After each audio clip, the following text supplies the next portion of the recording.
Fidanane androany iresaka amintsika indray manodidina ny fiainam-pahamasinana satria voasoratra any amin'ny testamenta talohany amin'ny boky Levitikosy any ho an'ny zanak'Israely aloha tamin'ny voalohany hoe aoka ho masina ianareo satria masina Jehovah Andriamanitrareo. Kanefa azadino fa ny zanak'Israely dia tandindontsika kristianina. Tsika kristiana zany tandindon'ireo zanak'Israely reo ara-panahy ary tsy afabela amin'izany tsika fa miverina ho antsika ihany koa zany ten'Andriamanitra zany. Ary tena baikola izy hoe aoka ho masina ianareo. Fa tsy hoe engany mba ho masina ianareo na hoe tsara raha masina ianareo.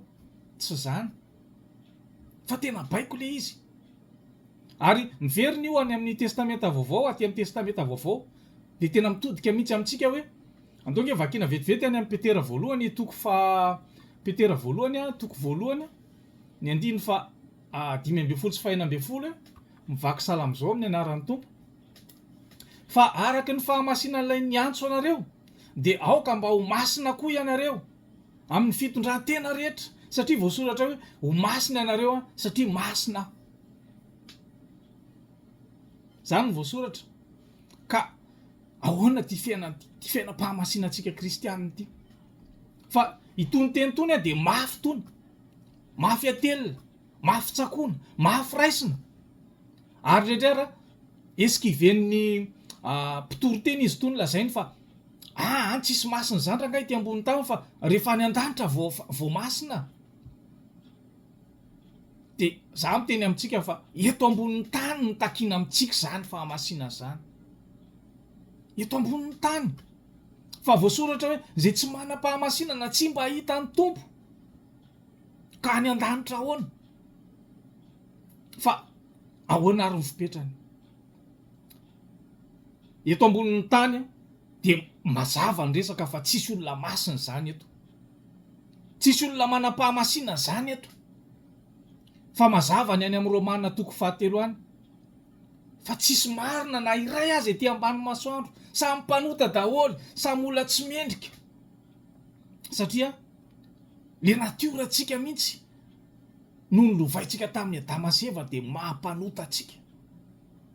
Ka io na ho amboarintsika aza amin'ny fihetsiky ivelany na hiezaka aza ao anaty ao tsy afaka fa satria efa le natiora mihitsy no mpanota, no ratsy, tsy masina, tsy mendrika. Fa zay ilaza amintsika hoe tokana ihany ny masina teto ambonin'ny tany teto dia tsy iza fa Jesosy Kristy. Andriamanitra tokana ihany no masina. Andriamanitra tokana zay tarafina ao amin'ny Jesosy Kristy. Jesosy Kristy zany no masina e. Le zanak'ondry tsy misy kilema. Dia ahoana ary ny fipetrany? Amin'ny fotoana ahaterahantsika indray. Amin'ny fotoana ahatongavantsika ho zanak'Andriamanitra, hidirantsika amin'ny fanjakany lanitra. Dia miditra ao amin'ny fiainantsika le masina. Dia Jesosy Kristy dia manomboka manam-pahamasinantsika.